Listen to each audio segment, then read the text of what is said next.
Class 10th के ICT का chapter 6 देख रहे हैं, नेटवर्क सिक्योरिटी। इसमें हम जानने की कोशिश करेंगे कि कौन कौन सी सॉफ्टवेयर लाइसेंसिंग अवेलेबल है, फ्रीवेयर और ओपन सोर्स सॉफ्टवेयर में क्या अंतर होता है और किस तरीके से ये शेयरवेयर और फ्रीवेयर आपस में अलग होते हैं। कॉपीराइट और लाइसेंसिंग की बात करेंगे, साथ में साइबरनेटिक्स, साइबर सेफ्टी और साइबर सिक्योरिटी की भी बात करेंगे। कुकीज का क्या मतलब होता है, क्या पर्पस होता है, ये भी देखेंगे। और जो साइबर इथिक्स जिस तरीके से अलग अलग फेजेस में आए उनको टेबुलेट करेंगे, टेबल के हिसाब से देखेंगे। फिर आप कैसे इंश्योर करेंगे, प्रिकॉशन क्या लेंगे कि आप साइबर किसी थ्रेट के शिकार ना हो, यानी साइबर सेफ्टी की बात करेंगे। इसके अलावा जो साइबर सिक्योरिटी के लिए अलग अलग थ्रेट्स होते हैं वो हम देखेंगे कि क्या चीज़ें नुकसान पहुंचा सकती है। और एक, अगर आप इंटरनेट पे हैं, आप साइबर पे हैं, आप इस रेंज में आ गए हैं, तो आपका क्या बिहेवियर होना चाहिए। जैसे अगर आप मान लीजिए चॉकलेट खोलते हैं तो आप, या फिर केले का छिलका निकालते हैं तो आप उसे कहाँ फेंकेंगे, आप डस्टबिन में फेंकेंगे। ये आपका नॉर्मल सिटीजन का बिहेवियर है जब आप जिंदगी नॉर्मल एक सोशल लाइफ जीते हैं, अच्छे शहर में, अच्छे देश में। और इथिकल बिहेवियर जब इंटरनेट पे आते हैं तो आपका अच्छा बिहेवियर क्या होना चाहिए, आपका जो इथिक्स को बिलोंग करता है। इसके बाद हम जो अलग अलग कैटेगरीज है साइबर क्राइम की उसको भी देखेंगे। तो शुरुआत ये करें कि इंटरनेट आया, लेकिन इंटरनेट से पहले जो चीज़ें शुरुआत हुई वो थी कंप्यूटर नेटवर्क्स। पहले आपने मशीन बनाई, कंप्यूटर बनाया, कंप्यूटर सिस्टम बनाया, फिर आपने कंप्यूटर नेटवर्क बनाया। और इसमें आप अपने आप को जोड़िए, क्योंकि कोई भी चीज़ इंसान के बगैर पूरी नहीं हो सकती। इंसान बनाता है, इंसान के लिए बनाता है। तो हमारे पास अलग अलग कल्चर है। हो सकता है चाइना में जो लोग हों वो उनमें एग्जाम्पल लेता हूँ, डॉग को खाते हैं वो लोग। ऐसे ही अगर आप फ्रांस में जाएंगे तो वहाँ का स्टेपल फूड है आपका घोड़ा। लेकिन हिंदुस्तान की बात करें तो वहाँ पर ये दोनों चीज़ें बिल्कुल भी सोची नहीं जा सकती। ये मैंने इसलिए एग्जाम्पल दिया कि अलग अलग कल्चर है। जो चीज़ आपके लिए अच्छी है वो दूसरे के लिए बुरी हो सकती है, जो दूसरे के लिए अच्छी है वो आपके लिए बुरी हो सकती है। तो जब ये सोशल प्रैक्टिस और डाइवर्स कल्चर आपके आते हैं अलग अलग इसमें, तो उसे हम कहेंगे साइबर स्पेस। इसको हम साइबर स्पेस कहते हैं क्योंकि आपका अलग स्पेस है और दूसरे का अलग स्पेस है। तो साइबर स्पेस हम लोगों ने ही बनाया है और ये बराबर बढ़ रहा है। इसमें कोई बाउंड्री नहीं है, क्योंकि यहां से बैठे बैठे आप किसी से भी बात कर सकते हैं, किसी से भी चीज कर सकते हैं, किसी को भी कुछ कह सकते हैं, किसी कुछ भी कर सकते हैं। जो नेट पे टेक्नोलॉजी अवेलेबल है वो सारी चीज कर सकते हैं। तो लिमिटलेस है। शेप, अच्छा, ये इवॉल्व हो रही है, यानी कि इसका शेप, कैरेक्टरिस्टिक, एट्रीब्यूट सब इवॉल्व हो रहा है। लेकिन है क्या? है तो ये बिट्स और बाइट्स ही, है तो ये इंटरनेट ही, है तो ये डेटा ही, है तो ये 1-0 ही, राइट। अब हमें दिखता है फेसबुक, हमें दिखता है ट्विटर, लेकिन उसके बैकग्राउंड में क्या है? 140 कैरेक्टर्स बोलते हैं कि ट्विटर में इससे ज्यादा नहीं लिख सकते। 140 कैरेक्टर्स क्या है? बैकग्राउंड में क्या है? सब कुछ तो डेटा ही है। बैकग्राउंड में सब बिट बाइट्स में ही तो है, राइट। अब होता क्या है कि आपका ये घर है, आप गेट लगाते हैं। इसी तरीके से आपका ऑफिस है, यहाँ पर आपका गेट होता है। तो यहाँ पर कोई ना कोई ऐसा होता है जो अंदर आने वाले के बारे में जानता है। आप रजिस्टर पे लिख दीजिए आप कौन है। अगर आप वो आदमी है जो यहाँ के लिए लायबल है या फिर आप आने को अलाउ कर सकते हैं तो आप आने देंगे। इसी तरीके से गवर्नमेंट है, हार्डवेयर मैन्युफैक्चरर है, सॉफ्टवेयर एप्लीकेशन प्रोवाइडर्स हैं। ये एक तरीके से गेट कीपर्स का काम करते हैं। ये कोशिश करते हैं कि जो चीज आ रही है जा रही है उस पर नियंत्रण रखें। लेकिन फिर भी ये जो मीडियम है बड़ा डायनेमिक है, बड़ा इनफाइनाइट है, अथाह है और इंटेंजिबल है। और हमेशा ये कोशिश रहती है कि इसमें कुछ गलत ना हो, इसमें कोई ऐसी चीज ना हो जाए जिससे किसी को नुकसान पहुंचे। जब आप गाड़ी चलाते हैं तो आपको गाड़ी का लाइसेंस आपके पास होना चाहिए। क्यों लाइसेंस क्यों होना चाहिए? अब ऐसी गाड़ी सीख लें और चला लें। गाड़ी का लाइसेंस इसलिए होना चाहिए कि आप किसी और का नुकसान ना करें। अगर आपको गाड़ी नहीं चलानी आती है, रोड पे आप जा रहे हैं, तो आप किसी और का नुकसान ना करें। तो साइबर स्पेस का जो रेगुलेशन है वो आपके लिए भी है, मशीन के लिए भी है। इन सब में एथिक्स, सेफ्टी और सिक्योरिटी तीनों चीज आती है। एथिक्स क्या है? पर्सनल चॉइस है। कोई कहता है कि मैं पान खाता हूं और मुझे अच्छा लगता है और मैं कहीं भी पीक कर देता हूं। कोई कहता है कि नहीं, मैं अपने घर पे पान खाऊंगा, मैं उसके लिए प्रॉपर, मैं ये नहीं कह रहा हूं पान खाना गलत है, आप साथ में कुछ एक डब्बा रखते हैं, पान की पीप उसमें थूकते हैं, उसके बाद उसको प्रॉपरली आप उसको एक वेस्ट की तरह यूज करते हैं। तो इसका तरीका होता है कि हम किस तरीके से गंदगी ना फैलाएं। तो दोनों लोगों के अलग अलग एथिक्स है। तो कौन सा एक्सेप्टेबल बिहेवियर है किसी कल्चर में, क्या कोड ऑफ कॉन्डक्ट होना चाहिए, क्योंकि आप अगर किसी ग्रुप के मेंबर हैं और आप उसमें कोई अभद्र भाषा का प्रयोग करते हैं, ये ग्रुप में आपके दोस्त हैं, आपके कॉलेज के दोस्त हैं, तो अभद्र भाषा का प्रयोग करेंगे तो शायद कोई ज्यादा संज्ञान ना ले। लेकिन अगर यहीं पर इसी ग्रुप में आपके माता पिता भी है, एक स्कूल का ग्रुप है, यहाँ पर आपने कुछ अभद्र टिप्पणी कर दी या ऐसी कोई चीज लिख दी जो इस ग्रुप के हिसाब से सही नहीं है, तो उसके बारे में क्या? सेफ्टी का मतलब होता है ऐसी सेफ्टी, ऐसी सेफ प्रैक्टिसेस या सिक्योरिटी, जैसे गाड़ी होती है, गाड़ी में आप सीट बेल्ट लगाते हैं सेफ्टी के लिए, अदरवाइज अगर कोई बाई चांस एक्सीडेंट हो जाता है तो नुकसान किसका होगा? नुकसान आपका ही होगा, आपकी कार का होगा। तो ये सारी चीज मॉरल है, इसमें बिहेवियरल कोड आता है, और तीसरा आपका होता है आपका पार्टिसिपेशन। तो साइबर स्पेस की जो मैंने बात की उसमें बहुत सारी चीज आती है, एक नहीं होता है इसमें। साइबर एथिक्स, आपका क्या बिहेवियर है, आप किस तरीके से पेश आते हैं ऑनलाइन, आप डिजिटल मीडिया के साथ किस तरीके से पेश आते हैं। मान लीजिए किसी ने कुछ चीज बना रखी है, जैसे मान लीजिए ये मैंने कोड दिया है, ये जो आप कंटेंट देख रहे हैं ये मैंने लिया है एनसीईआरटी से। अब मेरे अगर आप प्लेलिस्ट पे जाएंगे तो आप देखेंगे कि वहां पर मैंने एक्नॉलेजमेंट और डिस्क्लेमर दिया, मैंने ये बताया है कि ये एनसीईआरटी का कंटेंट है, इस पे मेरा कोई वो नहीं है, कॉपीराइट नहीं है, मैंने उनको धन्यवाद दिया। लेकिन अगर मैं उनका कंटेंट लेके यूज करूं, कोई धन्यवाद ना दूं, कोई डिस्क्लेमर ना दूं कि मेरा कंटेंट नहीं है, तो ये होता है प्लेजरिज्म। मैं किसी की चीज चुरा के मैं दिखा रहा हूं। बुलिंग, मेरी एक पुरानी दोस्त थी जिसको मैंने कभी मेरा आकर्षण था, अब मुझे वो दोबारा दिख गई है तो मैं उनको बुली कर रहा हूं किसी और ईमेल से, मैं किसी और फेसबुक अकाउंट से, मैं उनको परेशान कर रहा हूं। हैकिंग, ये मेरे एक कॉम्पिटिटर का मशीन है या उसका वेब सर्वर है, मैं वहां पर जाके कोशिश कर रहा हूं कि उसका डेटा निकाल के लाऊं। ये सारी चीजें साइबर एथिक्स में आती है। क्या सही है? ये तीनों ही चीज सही नहीं है। साइबर सेफ्टी की बात करें तो जब आप ऑनलाइन जाते हैं तो आपने मान लीजिए बैंकिंग डेटा, बैंकिंग कर रहे हैं आप कहीं से कहीं चीजें भेज रहे हैं, पैसे का ट्रांजैक्शन हो रहा है, आप अपने पासवर्ड जो है ओटीपीज ये सब आप देख रहे हैं। साइबर सेफ्टी का मतलब है सब चीज सेफ रहे, लिमिटेड रहे।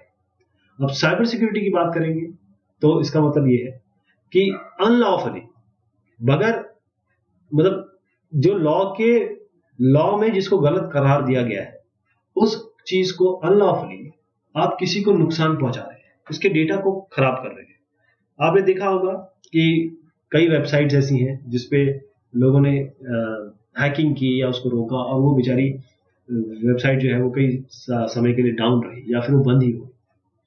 तो आप उसके लिए सॉफ्टवेयर है और फायरवॉल्स है, अगर आप लगाएं तो आप थोड़ा सा इससे बच सकते हैं।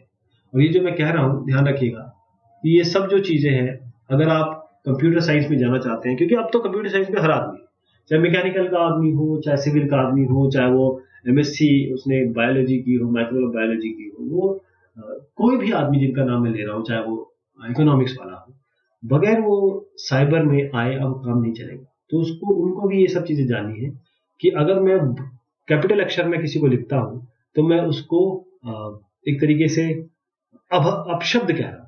अगर मैं ये भी लिखता हूं ना थैंक यू, तो इसका मतलब गलत माना जाता है क्योंकि आपने सब कैपिटल में लिख दिया। ये छोटी छोटी चीजें आपको जाननी है, इसके बारे में हम जानेंगे और नेटवर्क सिक्योरिटी भी देखेंगे। तो हम क्या करते हैं कि कुछ टर्मिनोलॉजी और कॉन्सेप्ट देख लेते हैं, क्योंकि आप और मैं एक ही जगह पे रहे, एक ही शब्द में रहे, जब भी मैं कुछ बोलूँ आप समझ जाए। तो इसके लिए टर्मिनोलॉजी की बात करेंगे कि कॉपीराइट और लाइसेंस क्या होता है। किसी ने ओरिजिनल आइडिया किसी का आया, किसी का ओरिजिनल एक्सप्रेशन था। कॉपीराइट का मतलब होता है उस ओरिजिनल एक्सप्रेशन को प्रोटेक्ट करना। यानी आपने कोई काम किया, उस काम वो आप काम क्या करते हैं। देखिए हर आदमी एक प्रतिभा होती है, कोई गाना गाता है, कोई डांस करता है। तो जो गाना गा रहा है उसने गाना गाया या कुछ उसने वो लिखी, लिरिक्स लिखी। अब उसने जो चीज कर दी, वो जो लिरिक्स लिखी, वो लिरिक्स उसने जो लिखी वो कोई और भी ले सकता है, कोई चुरा सकता है, उसमें दो चार शब्द अपने डाल के या फिर कुछ और सेम टू सेम कॉपी कर सकता है। उस चीज को रोकने के लिए आपके पास कॉपीराइट है। कॉपीराइट सोर्स कोड को बचाता है, कुछ जो रिटन मटेरियल होते हैं उनको बचाता है, जो इमेजेस आपने बनाई है, ड्राइंग है, कोई साउंड है, वीडियो या फिल्म है, इन सबको आप कॉपीराइट से बचा सकते हैं।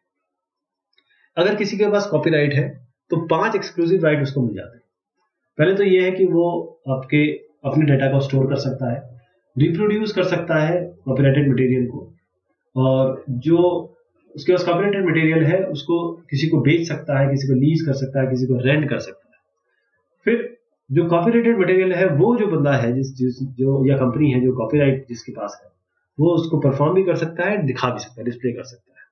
और अगर कोई कॉपीराइटेड मटेरियल है तो उससे और डेरिवेटिव वर्क निकाल सकता है, उससे और चीजें निकाल सकता है। लाइसेंस की बात करें तो लाइसेंस इज द परमिशन, ये परमिशन है। कोई भी कॉपीराइट जिसके पास है वो एक परमिशन देता है, एक लाइसेंस देता है किसी को कि ये मेरा ओरिजिनल काम है लेकिन मैं आपको लाइसेंस देता हूं, आप इस पे काम कर सकते हैं। उसमें सारी कंडीशन लिखी होती है, किस सर्कमस्टांस में, किस सिचुएशन में उसके काम को यूज किया जाएगा, चेंज किया जाएगा और डिस्ट्रीब्यूट किया जाएगा। उसके लिए समय होगा, मान लीजिए आपने कहा कि केवल 6 महीने के लिए आप केवल इंडिया में कर सकते हैं, या फिर मान लीजिए आप केनिया में कर सकते हैं। रिन्यूअल के लिए आपके 1 साल हो गया, आप रिन्यूअल के लिए आप दोबारा आएंगे, और लिमिटेशन क्या है, इसको यहां नहीं कर सकते, इसको वहां नहीं कर सकते, है ना। तो ये सारी चीजें आपके लाइसेंस में आती है। सॉफ्टवेयर लाइसेंस की बात करें तो सॉफ्टवेयर लाइसेंस एक लीगल एग्रीमेंट है किसी भी एप्लीकेशन के बारे में। ये क्या होता है कि एक सॉफ्टवेयर किसी ने बना दिया और वो किसी को देगा, एंड यूजर को, तो उसके भी उन दोनों के बीच में कॉन्ट्रैक्ट हो जाएगा। किसके बीच में? जिसके पास राइट्स है, वो सॉफ्टवेयर जिसने बनाया है, और जो एंड यूजर है। तो वो ये हर चीज जो है डिस्कशन पे होती है, इसका एक तरीका होता है, यानी कि किस तरीके से इसको यूज होगा। मान लीजिए मैंने एक एग्जांपल लेता हूं, एमएस ऑफिस है, इसका लाइसेंस आपने खरीद लिया, अब आपको इसकी की मिल गई। अब आप क्या कर रहे हैं, इसको आप इंटरनेट पे डाल दे रहे हैं और सारी दुनिया इसको डाउनलोड करके यूज कर रही है। तो ये एमएस ऑफिस या जो भी एप्लीकेशन है जिसने बनाया है, जिसने मेहनत की है, उसके भी बाल बच्चे हैं, उसके यहाँ भी लोग काम कर रहे हैं, उनका भी घर चल रहा है, कैसे चलेगा? क्योंकि ये तो फ्री अवेलेबल हो गया। तो उसके लिए कुछ आपकी एग्रीमेंट होगी कि देखिए साहब आप ले तो रहे, लेकिन इसको रिप्रोड्यूस मत करिए, इसको इस तरीके से मत करिएगा ताकि हमारा नुकसान। अब आते हैं हम ओपन सोर्स, फ्रीवेयर और शेयरवेयर पे। ओपन सोर्स, फ्रीवेयर और शेयरवेयर क्या होता है? ओपन सोर्स का मतलब ये होता है कि सोर्स कोड आपके पास होता है, जो कंप्यूटर सॉफ्टवेयर है उसका सोर्स कोड अवेलेबल होता है। ओपन सोर्स का मतलब उसका कोड आपको अवेलेबल होगा, वो डेवलप किया जाता है नॉर्मली पब्लिक कोलैबोरेटिव मैनर में। सब मतलब किसी ने एक छोटा सा बना दिया, उसके बाद वो कोलैबोरेशन में डाल देता है, लोग उसमें ऐड करते रहते हैं, वो इतना स्ट्रॉन्ग, इतना बढ़िया हो जाता है कि वो ओपन सोर्स हो जाता है। कोई भी ले के इसको यूज कर सकता है, चेंज कर सकता है, तो कोई भी उसे स्टडी कर सकता है, चेंज कर सकता है, डिस्ट्रीब्यूट भी कर सकता है। कुछ कॉपीराइटेड सॉफ्टवेयर आप के पास अवेलेबल होते हैं जो किसी लिमिटेड टाइम के लिए, जैसे आप मान लीजिए आपने डाउनलोड किया एक सॉफ्टवेयर, 15 दिन के लिए बोला कि ये आप फ्री यूज कर सकते हैं, उसके बाद ये चलेगा नहीं, उसे हम कहते हैं फ्रीवेयर। ये खासतौर पे उसके लिए होता है कि आप अपने सॉफ्टवेयर का कोई प्रमोशन करना चाहते हैं तो आप किसी को दे दीजिए, अगर उसको पसंद आता है तो वो आपसे खरीदेगा, नहीं पसंद आता तो उसे छोड़ देगा। कॉपीराइट इसमें अभी भी उसके पास है जिसने ये बनाया है, क्योंकि उसने आपको सॉफ्टवेयर बेचा नहीं, उसने केवल यूज करने के लिए दिया है, केवल 15 दिन का या 10 दिन का, 1 वीक का लाइसेंस दिया आपको जो एक्सपायर हो जाएगा। शेयरवेयर क्या होता है? शेयरवेयर वो कॉपीराइटेड सॉफ्टवेयर है जो कुछ लिमिटेड लोगों को ट्रायल बेसिस पे दिए जाते हैं ताकि उनको समझ में आ सके, फिर यूजर डिसाइड करे, और अब उसको वो पे करना पड़ेगा। ट्रायल बेसिस के लिए आपने शेयर कर दिया, शेयर एक लिमिटेड टाइम के लिए लिमिटेड बेसिस पे हो गया, और उसको आपने यू हैव टू पे फॉर इट, इस तरीके से, और यूजर डिसाइड करता है इसको खरीदना, यूज करना। तो अलग अलग के सॉफ्टवेयर लाइसेंस होते हैं। पहला आपका प्रोप्राइटरी लाइसेंस, यानी कि जिसने बनाया है उसके साथ कॉपीराइट रहता है, और यूजर को बोला जाता है, यूजर को ये दिया जाता है कि आप इसे यूज करिए, लेकिन लाइसेंस प्रोप्राइटरी है, जिसने बनाया उसके पास लाइसेंस रहेगा। फिर होता है जेएनयू और जनरल पब्लिक लाइसेंस। ये ओपन सोर्स के लिए है, यूजुअली ओपन सोर्स के लिए लाइसेंस है।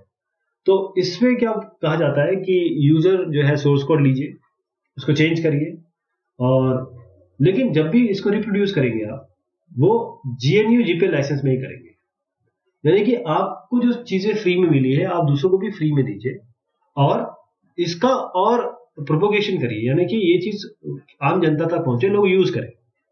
एंड यूजर लाइसेंस एग्रीमेंट क्या होता है, यूला जिसे कहते हैं, वो सारे टर्म्स एंड कंडीशन जिस कंडीशन के हिसाब से यूजर, जो एंड यूजर है, वो यूज करेगा सॉफ्टवेयर को। वर्क स्टेशन लाइसेंस क्या होता है? क्या होता है कि एक कंप्यूटर है, उसमें आपने कोई की लगा दी या फिर उसके मैक आईडी के हिसाब से सॉफ्टवेयर दे दिया और वो उसी सिस्टम पे चलेगा।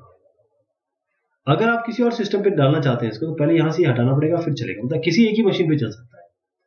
कॉन्करेंट यूज लाइसेंस का मतलब ये होता है कि एक साथ आप 2 मशीन पे चला सकते हैं, 3 मशीन पे चला सकते हैं, या फ्लोटिंग चला सकते हैं। यानी आपको एक ही लाइसेंस मिला, लेकिन आप नेटवर्क के थ्रू इसमें फ्लोट करा सकते हैं। यहाँ पर जब एक बंदा यहाँ यूज करना चाहता है तो यहाँ करेगा, दूसरा बंदा कहीं और बैठा है तो वो यहाँ यूज कर सकता है, तब ये वाला बंदा यहाँ यूज नहीं कर सकता। तो डिपेंड करता है, आपने 2 लाइसेंस दे दिए तो एक एट ए टाइम वो 2 मशीन पे चलेंगे, चाहे आपके पास 50 मशीन, इसे हम कॉन्करेंट यूज लाइसेंस कहते हैं। एक साइट लाइसेंसेस होती है, यानी कि किसी भी कोई स्पेसिफाइड साइट पर आप उसको यूज कर सकते हैं।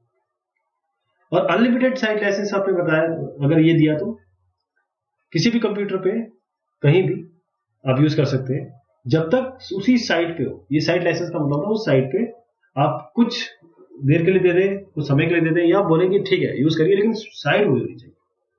परपेचुअल लाइसेंस क्या होता है? इसका एक एक्सपायरी डेट होती है। विदाउट ये, सॉरी मैं इसको दोबारा चेंज करता हूं, इसकी कोई एक्सपायरी डेट नहीं होती। यानी कि आपने क्या कहा कि मान लीजिए एक सॉफ्टवेयर एक्स सॉफ्टवेयर दे दिया, परपेचुअल मतलब आप इसको यूज करिए, लेकिन ये कैसे आगे बनता है? मतलब आप कहेंगे कि अरे ये तो दे दिया, फिर तो कभी भी यूज कर सकता है। मान लीजिए ये 10.1 वर्जन दिया, अगले ही 6 महीने में वो 10.2 वर्जन पे ले आएंगे। इस 10.2 वर्जन के लिए आपको पे करना पड़ेगा। 10.3 आएगा, 10. तो अगर आप 10.1 कर रहे हैं और 12 वर्जन आ गया, तो आप जरूर सोचेंगे कि यार 12 वर्जन मेरे पास नहीं है, तो आप खरीदेंगे उसको। लेकिन 10.1 आप जिंदगी भर यूज कर सकते हैं। अब नॉन परपेचुअल लाइसेंस के बारे में बात करें तो किसी समय के लिए आपको लीज दे दी जाती है, जैसे 1 साल के लिए या फिर 2 साल के लिए, इस तरीके से दे दी जाती है। यूजर को वो सॉफ्टवेयर वहां से हटाना पड़ेगा अगर वो, या उनका हट जाएगा अगर वो लाइसेंस फी नहीं देते। लाइसेंस विद मेंटेनेंस, इसका मतलब ये है कि ओरिजिनल जो आपको पैसा लगा है सॉफ्टवेयर के लिए वो तो है, साथ में एक एएमसी या फिर मेंटेनेंस भी खर्चा आएगा। देखिए मैं 10,000 में दे रहा हूं, लेकिन हर साल 1,000 लूंगा इस सॉफ्टवेयर को मेंटेन करने का। साइबर लॉ, अब साइबर लॉ की बात की जाए, साइबर लॉ क्या है? जैसे हमारे लॉज होते हैं, जुडिशरी में लॉ बनते हैं, लॉ के हिसाब से चलते हैं, और उसको एक हमारी पार्लियामेंट है या फिर जो हमारी जो एक स्टेट में होती है लेजिस्लेशन, वो बनाती है। तो साइबर लॉ ये नया ब्रांच है, वो बड़ी तेज बढ़ रही है क्योंकि चीजें इवॉल्व हो रही हैं। ऐसे नहीं कि कोई चीज बन चुकी है। अगर एक आदमी दूसरे के जेब से पैसा चुराता है तो वो ऑलरेडी बन चुका है, उसके पूरे पूर्व निर्धारित वो है कि इसको क्या क्लॉज लगेगा, इसको कितना दंड दिया जाएगा।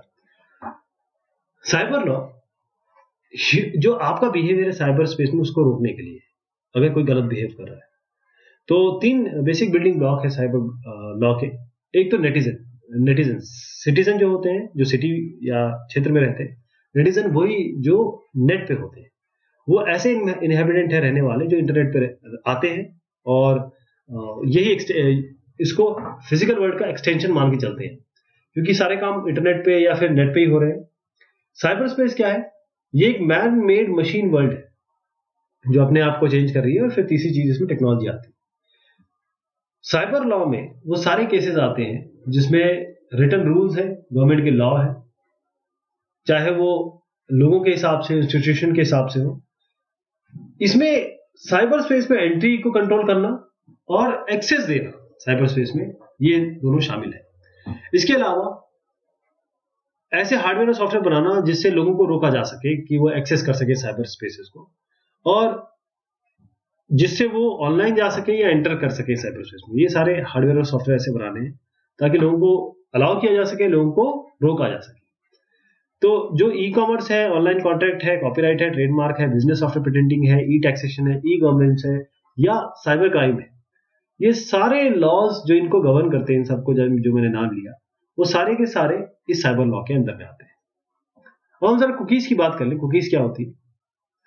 जब आप वेबसाइट में आते हैं अब देखिए आपने एक amazon.in खोला और या फिर flipkart.in खोला या काम खोला और एक केवल आपने सर्च किया और आपने छोड़ दिया, फिर आप दोबारा गए, आपने कुछ खोला, कोई वेबसाइट, यहाँ पर आप देखेंगे आपने जो एकदम सर्च किया ना वही चीज आ रही है। आप बोलेंगे ये कहाँ से आ गई यार, यहाँ पर इसको कैसे पता चला जो मैंने यहाँ पर सर्च किया?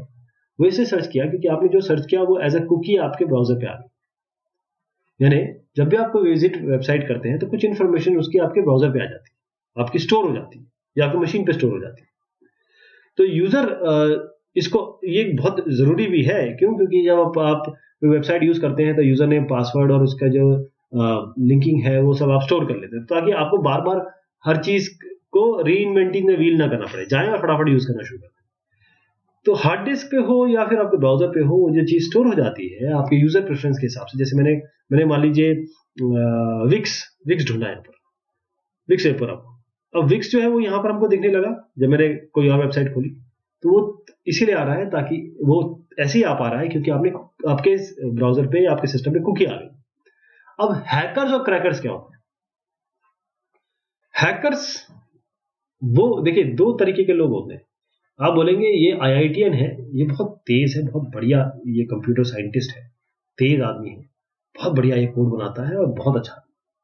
एक और है जिसने जो IIT तो नहीं जा पाया, लेकिन उसका IQ और उसका जो लॉजिक है वो इस हिसाब से मैच करता है, लेकिन इनकी मानसिकता, इनकी सोच थोड़ी सी गलत डायरेक्शन में है। ये जो लोग, ये दोनों एक ही है, दोनों का एक ही लेवल है। ये अच्छा काम करना चाहते हैं, बुरा काम करना चाहते हैं, ये हैकर। ये अपनी प्रोग्रामिंग स्किल, अपना IQ, अपना इंटेलेक्ट लगाते हैं उस चीज के लिए ताकि अनऑथराइज एक्सेस कर सकें किसी के सिस्टम में। और क्रैकर का मतलब क्या होता है? कोई चीज चल रही है उसको ये तोड़ना चाहते हैं, डिसेबल करना चाहते हैं, मॉडिफाई करना चाहते हैं। कोई चीज नॉर्मल चल रही है उसको ये ब्रेक करना चाहते हैं, यानी एक हार्डवेयर या सॉफ्टवेयर को रोकना चाहते हैं ताकि जो एंड यूजर है उसको परेशानी हो, दिक्कत हो। तो हैकर और क्रैकर, मैं ये कह रहा हूं कि ये भी तो हैकर हो सकते हैं, ये बहुत तेज है, ये क्योंकि अच्छे आदमी है तो इनको हम कहेंगे इथिकल हैकर या इथिकली। ये जो लोग ये करना चाहते हैं जैसे ये है, इनको रोकने के लिए भी तो इसी लेवल का आदमी चाहिए या इस IQ या इस इंटेलेक्ट लेवल से ऊपर चाहिए। तो ऐसे आदमी को रोकने के लिए, ऐसे लोगों को रोकने के लिए इस तरीके के आदमी चाहिए जो उनका मुकाबला कर सके दिमागी तौर पे और प्रोग्रामिंग और कंप्यूटर साइंस के लेवल पे। तो इनको हम इथिकल लोग कहते हैं, जो लॉ कीपर्स होते हैं। फायरवॉल की बात करें तो फायरवॉल क्या है? अब ये हार्डवेयर भी होता है, सॉफ्टवेयर भी होता है। आप मान लीजिए आपने क्या किया, ये आपका घर है, आपने बाउंड्री बना दी। आपके घर में कोई भी आ सकता है क्या? नहीं ना। ये जो आपने बाउंड्री बनाई है इसलिए बनाई है कि कोई भी नहीं आ सके। तो यहां पर आपका गेट होगा, कोई आएगा, आप जानेंगे कौन है, फिर आप उसको एंट्री देंगे। बस फायरवॉल यही काम करता है। इंटरनेट पे अथाह चीजें, अच्छी बुरी, मैं अगर आपको बताऊं तो बुरी चीजें ज्यादा है, क्योंकि वहां लोगों को लगता है कि उनका चेहरा नहीं दिख रहा, वो कोई भी गलत काम कर सकते हैं, लेकिन ऐसा है नहीं। आप कोई भी गलत काम करेगा वो वहीं धरा जाएगा, वहीं पकड़ा जाएगा और वो सीधा बिहाइंड द बार्स होगा। ये जो आपने एक बीच में लगा दिया फायरवॉल और सॉफ्टवेयर हार्डवेयर, ये पूरा ब्रह्मांड है, पूरा इंटरनेट है और ये आपका कंप्यूटर है। अगर आप इसको ओपन छोड़ देंगे ना तो आप सोच नहीं सकते कि आपके सिस्टम के साथ क्या क्या हो सकता है। एक फायरवॉल होगा, जैसे कोई मलिशियस इंटेंशन वाली कोई लिंक आएगी या फिर कोई रिक्वेस्ट आएगी, ये फायरवॉल उसे वहीं रोक देगा। इसे फायरवॉल कहते हैं। इसमें कुछ सेट ऑफ रूल्स होते हैं, वो अलाउ ही नहीं करेगा। साइबर एथिक्स की बात करें, साइबर एथिक्स क्या है? आपने देखा ट्विटर पे आप होंगे, मैं पूरी तरह जानता हूं, जो भी सुन रहे होंगे वो फेसबुक पे होंगे, यूट्यूब पे तो आप खैर है ही, और ऐसी सारी चीजें हैं आप जहां पर आप अपनी चीजें डालते हैं, लोगों से कनेक्ट होते हैं, पसंद करते हैं, एक दूसरे को बात करते हैं, अपनी लाइकिंग शेयर करते हैं, मतलब जो पर्सनल लाइकिंग है, जैसे आप भी पसंद करते हैं फोटोग्राफी, कोई दूसरा भी पसंद करता है, तो इस तरीके से आप चीजें शेयर करते हैं। जो इसमें एक चीज आती है वो होती है साइबर एथिक्स, कि आपका बिहेवियर क्या होना चाहिए, आप एक अच्छे साइबर सिटीजन कैसे बनेंगे। 1940 में ये साइबर एथिक्स शुरू हुई, धीरे धीरे बढ़ते हुए, पहले तो ये प्राइवेटली कंप्यूटर नेटवर्क पे, जैसे अगर आप एक, पहले कैसे शुरू हुआ था, यहाँ पर आप बैठे हैं, यहाँ पर एक महिला बैठी है, आपने क्या किया, एक नेटवर्क में कुछ ऐसी चीज पास कर दी जो इन्होंने भी देखी, वो जो गलत है, जो चीज ठीक नहीं है, तो यहाँ पर आपने एक नेटवर्क में शुरुआत की। ये बहुत पहले की बात है। धीरे धीरे कंप्यूटर कम्युनिकेशन टेक्नोलॉजी चेंज हो गई। अब आप देखिए, अगर कोई भी चीज आती है तो कैसे लोग ट्रोल करते हैं, लोग गंदी गंदी बातें करते हैं, लोग उल्टे सीधे शब्द कहते हैं, जो कि बिल्कुल भी गलत है। उनको लगता है कि हम ये करके अपने जो शायद सामने ना बोल पाए, हम नेट पे कुछ भी लिख सकते। साइबर एथिक्स इसी में है। अब मैं इसका एवोल्यूशन अगर आपको बताऊं, तो 1950 और 60 में जो फेज 1 था, इसमें स्टैंड ऑन मशीन थी, तो इसमें एआई था, डेटाबेस प्राइवेसी थी, ये सब चीजें इसके साथ एसोसिएटेड इश्यूज थे। 70-80 में जब दूसरा फेज आया तो मिनी कंप्यूटर, पीसी और प्राइवेटली ओन कंप्यूटर आ गए। तो जो ये प्रॉब्लम थी वो तो थी। अब इंटेलेक्चुअल प्रॉपर्टी राइट को रोकना है, सॉफ्टवेयर पायरेसी लोग करने लगे, कंप्यूटर क्राइम करने लगे, प्राइवेसी और जो डेटा का एक्सचेंज है वहां पर ध्यान देना पड़ा लोगों को। फिर 1990 के बाद आज तक इंटरनेट WWW आ गया, वर्ल्ड वाइड वेब। यहाँ पर ये दोनों प्रॉब्लम तो आई। फ्री स्पीच, कहाँ फ्री स्पीच कहेंगे? कोई गंदी भाषा का प्रयोग करा, वो कहता है कि मैं तो ऐसी बात करता हूँ, क्या कर लोगे आप? एनोनिमिटी, छुप के किसी पे अटैक करना। लीगल ज्यूरिसडिक्शन क्या है? ऐसी कम्युनिटीज बना ली जो अच्छी हैं, बुरी भी। फिर आज और जो आगे होने वाला है, जो सारी प्रॉब्लम तो आपके सामने है ही। अब क्या हो गया कि आईसीटी आ गया, यानी सारी की इंफॉर्मेशन कम्युनिकेशन टेक्नोलॉजी सब कन्वर्ज हो गई, नैनो टेक्नोलॉजी आ रही है, जेनेटिक जीनोमिक रिसर्च आ रहा है।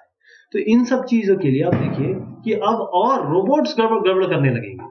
बायोचिप इम्प्लांट, लोगों में चिप इम्प्लांट कर दे रहे हैं आप, ताकि वो ये काम कर रहे हैं या नहीं कर रहे हैं। तो साइबर एथिक्स हर एक लेवल पे आएगी, चाहे वो एक नया यूजर है, बेचारा 7th-8th क्लास में है, वो आया, उसको चीजें दिखी कि कोई गलत भाषा का प्रयोग कर रहा है या गलत काम कर रहा है, मैं भी करने लगूं। या एक समझदार बच्चा है जिसको अच्छे से पढ़ाया गया है, ये जो हम पढ़ रहे हैं, आप समझदार लोग हैं, आपको मैं पढ़ा रहा हूँ, आप जान रहे हैं, आप एक अच्छे नागरिक बनेंगे, इसी संदर्भ में पढ़ाया जा रहा है।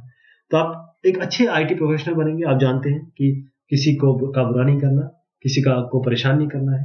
तो ये सारी एथिकल प्रैक्टिसेस, यही एस्पेक्ट हम देख रहे हैं। तो कोई भी किसी भी समय किसी से भी बात कर सकता है, एनोनिमस है, ब्लॉग्स है, वेबसाइट है, कितनी सारी चीजें हैं इसमें। कहाँ किस किस को आप रोकेंगे, कैसे रोकेंगे?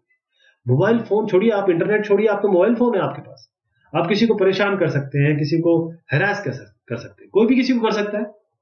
ये जो साइबर बुलिंग है, यानी पहले तो आप क्या रोड पे किसी को छेड़ते थे, अब आप इंटरनेट पे छेड़ते हैं। क्या ये सही है? ईमेल भेजते हैं, एक से 100 एक किसी के ईमेल बॉक्स में 100 ईमेल आ रहे हैं, एसएमएस आ रहे हैं। आप चाहे ना चाहे आपके पास एसएमएस चला रहा है, रात के 2 बजे टंग से एसएमएस बज रहा है, आपको अगले दिन काम पे जाना है, आपके घर में कोई मौत हो गई है और आपको कोई हंसी ठिठोली वाले या फिर एम्बेरेसिंग से मैसेजेस आ रहे हैं, स्टॉकिंग हो रही है आपकी। खासतौर पे मैं आपको बताऊं, ये जो लोग एक लेवल पे आ जाते हैं, जिनके पास पैसा आ जाता है, जो अच्छे काम करना चाहते हैं मेहनत से, और महिलाएं, ये सबसे ज्यादा इन लोगों का शिकार होते हैं। तो ये सारे रूल्स, जो जैसे मैं कह रहा था कि एक बच्चे को सिखाया जाए, जैसे बच्चे को सिखाते हैं, बेटा देखो अब जो चॉकलेट का अपने रैपर फाड़ा है वो आप डस्टबिन में डालिए, एक बार वो सीख गया तो जिंदगी भर सीखे रहेगा। तो आज आप सीख रहे हैं, अगर आपको आज सिखाया जाएगा तब आप समझ पाएंगे कि अच्छाई क्या है, बुराई क्या है। कभी भी रूड या ऑफेंसिव गंदी भाषा का प्रयोग ना करें, किसी को झूठ ना बोले, कोई ऐसी पिक्चर ना भेजें जो गलत हो, गंदी हो या मॉर्फ्ड हो, है ना, किसी का चेहरा लगा के किसी का आपने शरीर भेज दिया, गलत हो गया। किसी के सेंटीमेंट हर्ट होते हैं, रिलीजियसली और रिलीजियस और जो किसी की कास्ट क्रीड पे बिल्कुल गलत काम ना करें। किसी का पासवर्ड ब्रेक करने की कोशिश ना करें, इंफॉर्मेशन लेके किसी और का डेटा लेके अपना ना बताएं, जिसे प्लेजरिज्म कहते हैं। जो भी रिस्ट्रिक्शन रूल है, डाउनलोड अगर आप कर रहे हैं तो उसमें कुछ चीज लिखी हुई है, उसको फॉलो करें। और किसी और के, अब हम बात करते हैं साइबर सेफ्टी की, किस तरीके से साइबर स्पेस में हम सेफ रहे या क्या क्या प्रॉब्लम आ सकती है। सबसे पहली चीज ये है कि आइडेंटिटी थेफ्ट, यानी कि कोई आपके नाम पे परचेज कर रहा है, आपके क्रेडिट कार्ड की डिटेल लेके या और कोई डिटेल, जैसे ड्राइवर लाइसेंस है, आधार डिटेल्स है, ये सब लेके कोई आपके नाम पे खरीदारी कर रहा है या कोई गलत काम कर रहा है। एक और फिशिंग है इसमें, जैसे बैंक की वेबसाइट है, आप जैसे इसमें लॉगिन करेंगे, यानी लॉगिन पासवर्ड डालेंगे, ये बोलेगा गलत है, और उसके बाद फिर एक्चुअल आपकी जो वेबसाइट आ जाएगी बैंक की, ये जो फिशिंग है, यानी बिल्कुल ऐसे दिखेगा जैसे आपकी बैंक की वेबसाइट है। यहाँ पर आप यूजर ने पासवर्ड पहली बार तो डाल दिया, गलत आ गया, आपको लगा अरे ये तो गलत डाल दिया, फिर दोबारा आप डालेंगे तो जो पहली बार डाल दिया ना, ये चला जाएगा उसके पास जो गलत, जिसके इंटेंशन है। दूसरा है, जैसे मैंने पहले भी डिस्कस किया था, हैरासमेंट, थ्रेटनिंग, किसी को परेशान करना, किसी के की जगह पता करके फोन कॉल करना या कुछ मैसेजेस भेजना या उसकी प्रॉपर्टी को नुकसान करना, बहुत सीरियस बात है ये। फिर केवल साइबर सेफ्टी में केवल इंटरनेट नहीं आता है, और भी जो कनेक्टेड एनवायरनमेंट है वो भी आता है, क्योंकि आपकी इंफॉर्मेशन और साथ में रेपुटेशन, मैंने कहा कि अपनी इज्जत बनाने में सालों लग जाते हैं और इज्जत गिराने में सेकंड्स भी नहीं लगते। इसके लिए हार्डवेयर और सॉफ्टवेयर बेस्ड प्रॉब्लम है, जो इसको हम रोक सकते हैं। इसके भी तरीके हम आगे डिस्कस करेंगे। सबसे बड़ी बात यह है कि हमको ऑनलाइन रिस्क समझना पड़ेगा, हमको इन्फॉर्म रहना पड़ेगा, अपने आप को कैसे हम सेव करें। जैसे मैंने पहले भी बताया था, अगर आप कार चला रहे हैं तो अगर कोई आ रहा है तेज से या फिर अपना टर्न कर रहा है, तो आपको कैसे बचना है ये आपके ऊपर है। जिस तरीके से आप एक रोड पे कार चला रहे हैं, रोड नेटवर्क पे कार चला रहे हैं, वैसे ही आप इंटरनेट नेटवर्क पे या नेटवर्क पे भी अपना इंटरनेट पे ही तो है, ये भी तो एक नेटवर्क है, तो अपने आपको बचाना है। तो इसके लिए जो प्राइवेसी और सेफ्टी गाइडलाइंस है, पॉलिसीज, प्रोसीजर, इन सबको हमें मानना है। तो अब आप पूछेंगे कि ये गाइडलाइंस है क्या। सबसे पहले अपना पासवर्ड सिक्योर कर लें, किसी से शेयर मत करें। जैसे आपका नाम है, आपके बेटे का नाम है, आपकी बीवी का नाम है, आपकी गर्लफ्रेंड का नाम है, आपकी मदर का नाम है, इन सबको अगर आप यूज करेंगे तो लोगों को पता है, आसपास के लोगों को पता है कि ये क्या यूज करें। आपने सब कुछ फेसबुक पे शेयर किया हुआ है, लोग उससे देख लेते हैं और फिर कोशिश करते हैं कि आपके पासवर्ड ब्रेक कर सकें। दूसरा ये है कि अपने पर्सनल इंफॉर्मेशन को सिक्योर करिए। अब having fun at this time with whole family, तो लोगों को पता चल जाएगा कि आपका घर खाली है। जो भी आपको कांटेक्ट करना चाहते हैं और आपको नहीं पता वो कौन है, अपना पर्सनल इंफॉर्मेशन देने से बचिए। पहले ऑथेंटिसिटी चेक करिए कि जो आपसे मांग रहा है, उसके बाद दीजिए। अगर कोई भी आपको सस्पिशियस लगता है या आपकी सिक्योरिटी ब्रीच लगती है, तो सबसे पहले आप अथॉरिटीज को, साइबर सेल को, पुलिस का साइबर सेल होता है, वहां इन्फॉर्म करिए।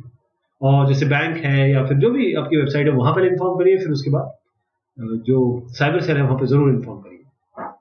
इन्फॉर्मेशन, सबसे बड़ी बात यह है कि इन्फॉर्मेशन, जो पर्सनल इन्फॉर्मेशन है जो लोग दे देते हैं बहुत आसानी से, आज पूरे विश्व का डेटा जो है वो गूगल के पास है, फेसबुक के पास है। आपने इन्फॉर्मेशन शेयर की है, इन्फॉर्मेशन लीक भी हो सकती है, ध्यान रखिएगा। जो स्ट्रेंजर्स हैं, अगर आपको कोई इन्फॉर्मेशन दे रहे हैं, मिसलीडिंग इन्फॉर्मेशन दे रहे हैं, उससे बचिए। और जो भी, चाहे मैंने अभी फेसबुक का नाम लिया, मैं ये नहीं कहता हूं कि फेसबुक आपकी डेटा चुरा रहा है, मैं ये कह रहा हूं कि फेसबुक में प्राइवेसी सिक्योरिटी सेटिंग दी है, वो बहुत बड़ी कंपनी है, उसने पूरे हर चीज इंश्योर की गई है। जैसे जीमेल है, कोई और एक्सेस करता है तो आपको पता लग जाता है, किसी और वेबसाइट पे या किसी और ब्राउजर पे अगर कोई लॉगिन करता है, आपको पता लग जाता है कि हाँ मेरा ब्राउजर वो हुआ। तो इतनी बड़ी कंपनियां हैं, पूरा इन्होंने टेक केयर किया हुआ है कि किस तरीके से उनकी प्राइवेसी या सिक्योरिटी सेटिंग्स है, उसका उपयोग करिए। लोग इसको बहुत हल्के में लेते हैं और फिर बाद में नुकसान होता है। कोई ईमेल या टेक्स्ट आ रहा है कि ये क्लिक कर दीजिए, वो क्लिक कर दीजिए, आपको इतना मिल जाएगा, उतना मिल जाएगा, इन सब से बिल्कुल बचिए। और डाउनलोड जब आप करते हैं तो ये देखिए कि उसमें कुछ वायरस तो नहीं आ रहा है, कोई ट्रोजन हॉर्स तो नहीं आ रहा है, कोई ऐसी चीज तो नहीं आ रही है जिससे आपको नुकसान पहुंचे। अब हम आते हैं साइबर सिक्योरिटी पे। साइबर सिक्योरिटी तो आप जानते हैं, अपने एरिया को सिक्योर करना, यानी कि इनफिल्ट्रेशन को रोकना, जो अनऑथराइज्ड है उसको। तो क्या क्या चीज आ सकती है इंटरनेट पे या साइबर स्पेस पे? वायरस है, हैकर्स है, और बहुत सारी चीजें आजकल आ गई हैं। आप हमेशा सुनते होंगे कि ये चीजें हो रही हैं। केवल ये मत समझिए कि एक्सटर्नल थ्रेट आपके हैकर या क्रैकर ही होते हैं। जो मैलवेयर्स हैं, जो डिनायल है सर्विस अटैक का, ये सब भी इसमें ही आते हैं। मैलवेयर में आपका वायरस है, वॉर्म्स है, ट्रोजन हॉर्सेस है, लॉजिक बॉम्ब्स है। और अगर आपने इग्नोरेंस दिखाई, अगर आपने इस पर ध्यान नहीं दिखा, तो गंभीर समस्या का आपको सामना करना पड़ेगा। तो जो अटैक्स होते हैं उनको हम 6 ब्रॉड कैटेगरीज में डाल सकते हैं। पहला, जैसे मैंने अभी नाम लिया, इनको एक एक करके देखते हैं। मैलवेयर क्या है? ये MAL आया है मेलिशियस से। तो सॉफ्टवेयर होता है इस तरीके से, सॉफ्टवेयर हार्डवेयर होता है ना, जैसे टेंजिबल इंटेंजिबल उसकी डेफिनेशन होती है, ऐसी मैलवेयर है। मैलवेयर मतलब मेलिशियस, जिसका इंटेंशन। तो वायरस अटैक हो सकता है मेलवेयर में, वॉर्म्स हो सकते हैं, एडवेयर है, ट्रोजन हॉर्सेस है, स्पाईवेयर है, और ये आजकल बहुत ज्यादा प्रेवलेंट है। हम और बात करेंगे इसके बारे में। Security breaches. सिक्योरिटी ब्रीचेस का मतलब यह होता है कि किसी तरीके से आपका पासवर्ड ब्रेक किया जाए और आपके प्रिविलेजेस चेंज कर दिया जाए, सर्वर के अंदर घुस जाया जाए, यानी कि कंप्यूटर नेटवर्क में हैक करना, घुस जाना बगैर आपके ऑथेंटिसिटी या ऑथराइजेशन की। Denial of service. मान लीजिए आपको एक्स सिटी से वाई सिटी जाना है और यहाँ पर रोड ब्लॉक लग गया या कोई धरना प्रदर्शन हो, आप एक्स से वाई जा ही नहीं पाएंगे, तो ये सर्विस आपको यहाँ से जो जाना है वो डिनाई कर दिया गया। यही डिनायल ऑफ सर्विस है। आप ऑथराइज हैं लेकिन आप चीजें एक्सेस नहीं कर सकते। जैसे वेब अटैक्स, किसी वेबसाइट को तोड़ने के लिए, और एसक्यूएल इंजेक्शन इसमें है, एक्सएक्स जिसे क्रॉस साइट स्क्रिप्टिंग कहते हैं, ये सारी चीजें डीओएस में आती है। सेशन हाईजैकिंग, जैसे आप होता क्या है कि आप जैसे खासतौर पे बहुत जहां पर सिक्योर डेटा होता है, बैंकिंग डेटा वगैरह जिस तरीके से, तो वो सेशन के लिए काम करता है। बस अगर आप थोड़ी देर के लिए काम नहीं करेंगे उसमें तो सेशन एक्सपायर हो जाएगा। तो इस सेशन को हाईजैक करना सेशन हाईजैकिंग होता है। अब डीएनएस पॉइजनिंग। अब DNS server, domain name server. अब यहां पर डीएनएस क्या करता है कि आपको डोमेन नेम सर्वर आपको उस जगह ले जाता है जहां को जाना है। यहां पर अगर कुछ मलेशियस काम हो गया तो आप वहां ना जाके कहीं और चले जाएंगे, जिसे कहते हैं डीएनएस पॉइजनिंग। तो मैलवेयर के बारे में हमने कहा था कि इस पे बात करेंगे। किसी भी तरीके से आपके ऑपरेशन को, कंप्यूटर ऑपरेशन को रोकना, आपसे आपकी सेंसिटिव इंफॉर्मेशन गैदर करना, और जो प्राइवेट कंप्यूटर सिस्टम है उसमें घुसने की कोशिश करना। ये होते क्या है? ये है तो सॉफ्टवेयर ही, मतलब कोड प्रोग्रामिंग तो है, चाहे कोड हो, स्क्रिप्ट हो, एक्टिव कंटेंट हो या अदर सॉफ्टवेयर, क्योंकि ये कोड ही तो होते हैं। तो इस तरीके के जो भी हॉस्टाइल यानी कि दुश्मन और जो अनवांटेड घुसने की जो कोशिश कर रहे हैं उनको हम मैलवेयर कहते हैं। तो वायरसेस से शुरुआत करते हैं। वायरस क्या है? वायरस वो प्रोग्राम होते हैं। देखिए वायरस क्या होता है, आप कहते हैं ना कि आपको ये वायरस अटैक कर गया या फिर ये कोई रूबेला वायरस हो गया। ये वायरस का ये काम होता है कि अपने आप को रेप्लिकेट करता है, मतलब एक जगह ये लग जाएगा और उसके बाद ये अपने आप को स्प्रेड करता रहेगा। मोस्टली जो एग्जीक्यूटेबल फाइल है वहां ही अटैच होता है, और ये एक बार आपने चलाया तो इन्फेक्ट हो गया, उसके बाद कहीं और आपने ले गए वहां इन्फेक्ट हो गया, पेनड्राइव से कहीं और डाला वहां इन्फेक्ट हो गया। तो आपके बगैर तो वायरस, जैसे मैंने कहा पेनड्राइव कौन ले जाएगा? आप ही तो ले जाएंगे। तो आप रन करेंगे तभी ये, क्योंकि ये स्क्रिप्ट है, जब तक इसको रन नहीं करेंगे चलेगा। आपको क्लियर दिख जाएगा कि मेरे इसमें वायरस अटैक हो गया है, कि आपका सिस्टम स्लो चलने लगेगा, कुछ ऐसी चीज आ जाएगी, एक सी फाइल बन जाएगी हर चीज की, नाम चेंज हो जाएगा, कुछ अलग अलग कैरेक्टर आ जाएंगे। जैसे जो आई लव यू वायरस था, उसने पूरे विश्व के नेटवर्क को एकदम जैम कर दिया, क्योंकि इतने सारे ईमेल्स जनरेट किए उसने। तो इस तरीके से बहुत सारे वायरसेस के नाम हैं जिनको टैकल करने के लिए आपके पास एंटी वायरसेस है, और खासतौर पे जो इंटरनेट सिक्योरिटी है वो जरूर डलवाएं अगर आप इंटरनेट के शौकीन है तो। वर्म्स। वर्म क्या होते हैं? ये वायरस की तरह ही है, ये एक सब क्लास है वायरस का, यानी वायरस इस तरीके से मानेंगे तो इसमें एक सब क्लास आपका बन जाएगा वर्म्स। ये भी एक कंप्यूटर से दूसरे कंप्यूटर में स्प्रेड होते हैं, और बात यह है कि बगैर ह्यूमन इंटरवेंशन के, ह्यूमन एक्शन के, ये इनमें कैपेबिलिटी होती है कि एक जगह से दूसरी जगह जा सके। इसमें क्या होता है कि जो नेटवर्क है या ट्रांसपोर्ट फीचर है, तो ये ट्रैवलिंग जो हो सकती है ना एक जगह से दूसरी जगह, ये बेसिकली डेटा ही तो है।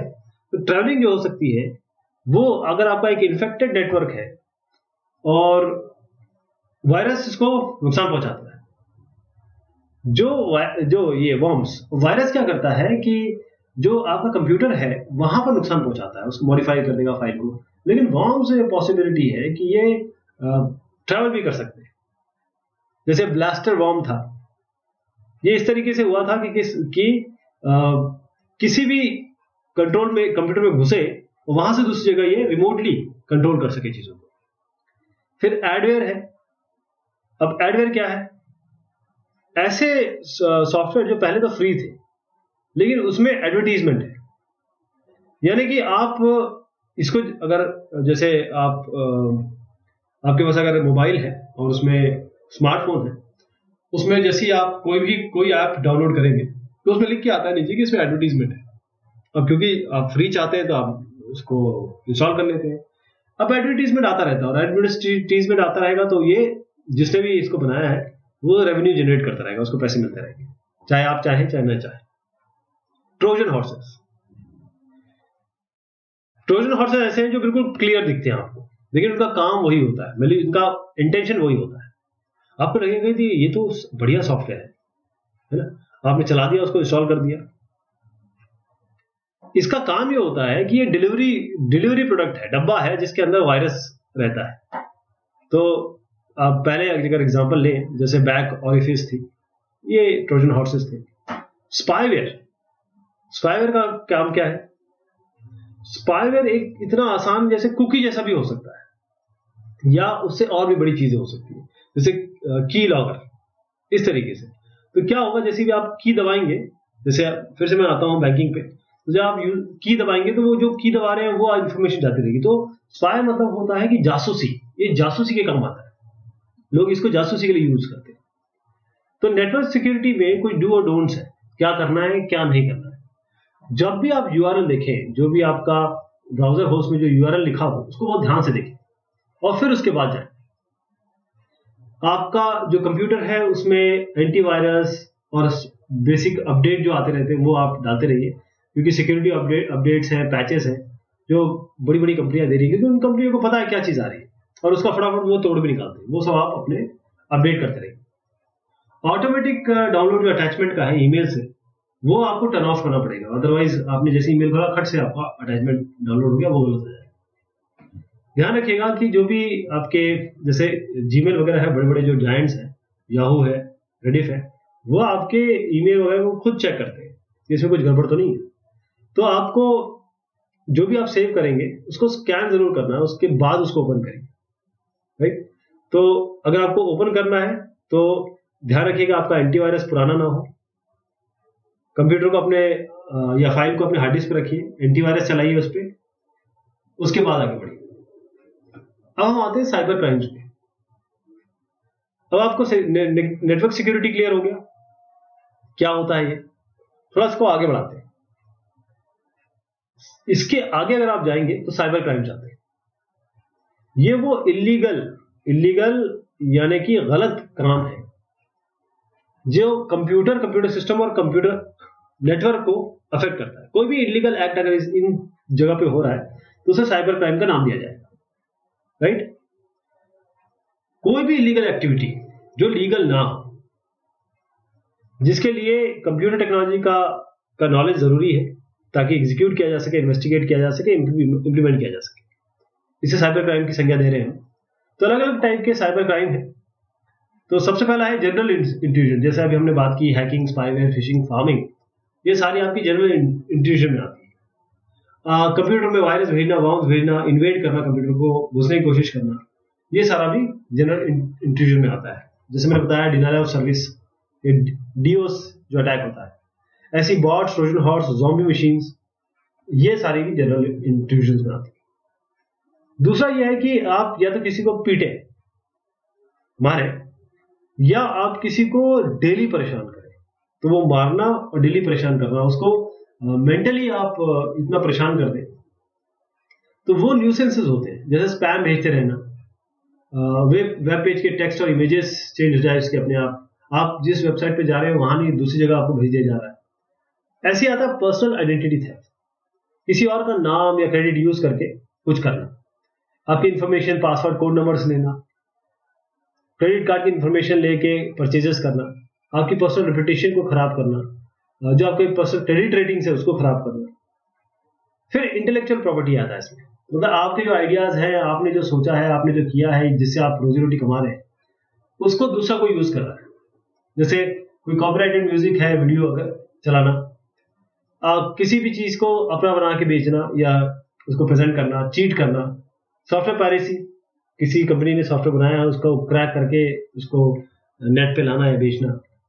ऐसे ही अब मेंटल और फिजिकल डैमेज, जैसे साइबर बुलिंग, इंटरनेट स्पेस पे किसी को परेशान करना, हैरेस करना, स्टॉक करना उसको, और जो छोटे बच्चे हैं उनका सेक्सुअल एक्सप्लॉयटेशन, चाइल्ड पोर्नोग्राफी। यानी आप जानते हैं कि 18 साल तक हमारा जो मस्तिष्क है वो परिपक्व होता है। अगर आप किसी को 13-14 साल में ही ये सब चीजें अवेलेबल करा देंगे, दिखा देंगे, तो उसके दिमाग पे क्या असर पड़ेगा, क्योंकि वो पूरी तरह डेवलप नहीं हुआ है। एक एडल्ट को पता है क्या चीज है, लेकिन एक छोटे बच्चे को नहीं पता, वो इसको किस तरीके से लेगा और क्या इस पे एक्शन करेगा, यू डोंट नो। अच्छा भी बन सकता है, वो बोलेगा नहीं अच्छी चीज नहीं, और वो बुरा भी बन सकता है। टेररिज्म, मिलिट्री के और प्राइवेट इंडस्ट्री के डेटा को चोरी करना या उसको किसी तरीके से ब्लॉक कर देना, नए फॉलोअर्स बनाना, ब्रेन वॉश करना किसी को कि देखिए ये साहब ये चीज ठीक है, इसको करिए, कोई किसी को नुकसान पहुंचाइए, वो आपको फायदा करेगा, ऐसा। और टेररिस्ट कम्युनिकेशन नेटवर्क बनाना, ये सारे टेररिज्म में आते हैं। हम काफी चीजें बात कर चुके हैं इसमें, बाकी चीजों की भी बात करेंगे। तो जनरल इंट्रूजन, जरा एक केस 1 देखिए। कंप्यूटर वायरस से वॉर्म भेजना ताकि कंप्यूटर को इन्वेड किया जा सके। I love you virus, I love you virus, इसमें क्या होता है कि एक ईमेल में नोट आता है I love you subject line में, और उसमें एक अटैचमेंट होता है।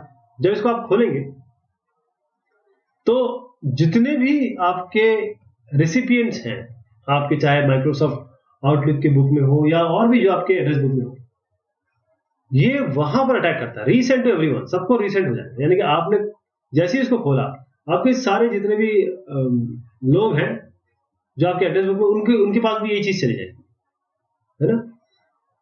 ये जो नुकसान है ये बहुत गंभीर है। हर जगह आपने देखा है कि माइक्रोसॉफ्ट आउटलुक लोगों ने इंस्टॉल किया है, कॉर्पोरेट नेटवर्क्स में मोस्टली।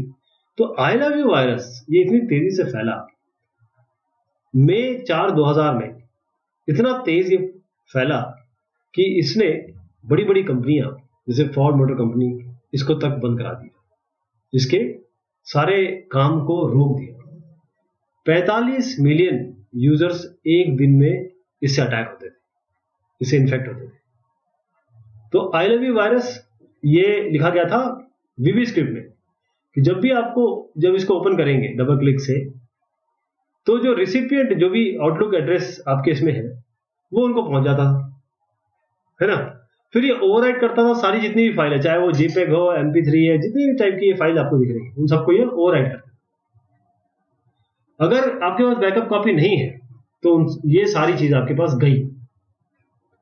फिर 1999 में वायरस जो मेलिसा वायरस, इसने भी यही काम किया, थोड़ा लेस हार्मफुल था लेकिन गंभीरता तो है ही, वायरस तो वायरस है। आई लव यू वायरस ने एक और काम किया, जो रिसिपिएंट जिस आपने क्लिक किया जिसको पहुंच गया, उसका इंटरनेट एक्सप्लोरर की जो स्टार्ट पेज है उसमें भी ट्रबल शुरू कर दिया। विंडो की रजिस्ट्री है उसकी सेटिंग को चेंज कर दी, और इंटरनेट रिले चैट इसके थ्रू भी आगे बढ़ने लगा।